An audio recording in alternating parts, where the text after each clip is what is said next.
Good morning and welcome to Friday, May 12th. I couldn't sleep, so might as well get up early and just do the In Touch Ministries devotional. So, as always, I will link it in the description below, the link to the actual video for In Touch Ministries.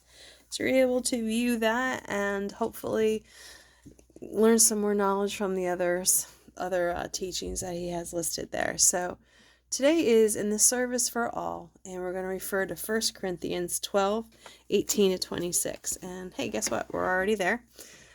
Chapter 12, 18 to 26. I lost it. 18. Okay. But God made our bodies with many parts, and He has put each part just where He wants it.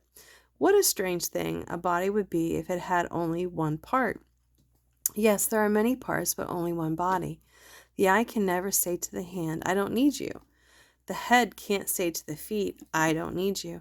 In fact, some of the parts that seem weak as the least important are really the most necessary, and the parts we regard as less honorable are those we clothe with the greatest care. So we carefully protect from the eyes of others those parts that should not be seen, while other parts do not require this special care. So God has put the body together in such a way that extra honor and care are given to those parts that have less dignity. This makes for harmony among the members so that all the members care for each other equally. If one part suffers, all the parts suffer with it, and no one part is honored. All the parts are glad. So, In Service for All, as I mentioned, is the title today. Excuse me. Many of us have heard sermons about working as members of Christ's body. Even so, when it comes to using our talents and gifts, people often think too small. They may picture the choir singer or the Sunday school teacher. If they don't happen to be a good fit for such roles, they become discouraged and choose to watch from the sidelines. It's time to start thinking of this work in a different way. The church is not a place or a time, it is a body of believers, each one uniquely gifted by God to guide, help, challenge, and support the rest. Paul's metaphor of body parts working together harmoniously is a helpful description of how one action can have widespread impact. Consider the way tensing your big toe steadies your whole body. A humble part has a very important role to play, doesn't it? In the same way, a gentle rebuke, a listening ear, or a loving deed can strengthen a brother or sister who is then better able to support other member. In that way, the whole church benefits. Our purpose on this earth is to serve God and His kingdom. We do so by ministering to each other in ways that build up and beautify the church as a whole. Now, the church to me here is more than just the physical building, as we've heard that in other various teachings and sermons and so forth. It is everywhere you go. So while as I'm reading this, I keep thinking of one kind act. So you hear the thing of pay it forward. So you're in line getting something, and someone ahead of you pays for your meal. So how does that make you feel? It brightens your day. It makes you feel want to be more giving to others. It's the pay it forward kind of thing. That's the kind of attitude in service for all. So one little thing could have a big impact. Let's use another analogy, a ripple. So you throw a stone in and the ripples just go out. So that one little action ripples out to other people. And I know it's really hard to see that because I've even said it, what does it matter if I weren't here? No one would notice and life would just go on, which, life would go on, but you have to remember people would notice. You're existing, you're doing your acts, you're doing whatever you're doing your job, like what you get paid for.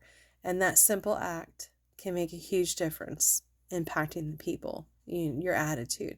It's just the opposite effect. If someone is nasty and, the Karen, as they say in the world, that can have a negative impact, or, like it can touch people in a negative way. So your actions can either be touching someone to improve it or to make it worse. Or if someone's bad to you, you can look at them and, like me, I try to look at those people with pity and think, God, how bad it must be. Where are they at this moment that this is how they have to act out? Because people who are angry and in that sense traditionally lash out with anger because they want people to feel as bad and as rejected as they are. And what we can do as a person and a believer in God and Christ is to take that anger and turn it back and try to look at it with kindness and be like, and have that pity and just pray for the person. I know I've done that often and getting, and I believe, better at it and looking things in that nature. So we can be in that service for all. Simple act of holding the door for somebody, when they're walking in. And yeah, I know if they don't say thank you, I will, well, you're welcome, I know we shouldn't do that, but it's more to point out like, hey, this is, I guess that isn't right either, because you're looking for recognition for something instead of just going through. But the entitlement complex, that comes to mind too, and just people get so tired of it. But we got to keep trying to be kind and doing the in service for all, for the church as a human being overall, for everybody. So that's how I'm taking that today. I hope you watched the Bible study one I just did yesterday. So caring for others was yesterday, so that goes into the in service for all, which I had just mentioned and I forgot. Transforming grace of God and our responsibility to rest. So all of this week all plays into this, into the in service for all. So I hope you have a great day and a blessed day. I hope you're enjoying these readings and getting something from that, and also watching their channel to also gain some more knowledge and insight. So I hope you have a blessed day. Until tomorrow. Bye.